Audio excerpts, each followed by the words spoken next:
Müasir dövr sənə izzət verən yox, sənin izzətini əlindən alan itaətə əmr edir səni. Elə bir itaətə tərəf səni çağırır ki, müasir dövr, o itaət sənə izzət vermir, sənə zillət verir, sənə acizlik verir.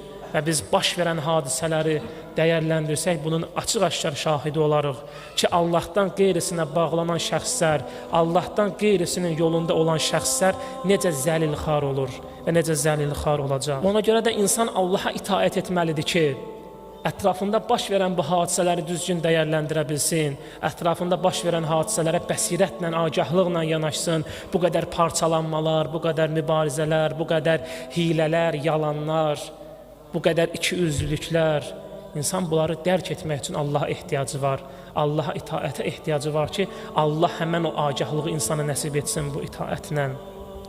Bir hədisdə buyurulur ki, müminin qəlbi dağ kimidir.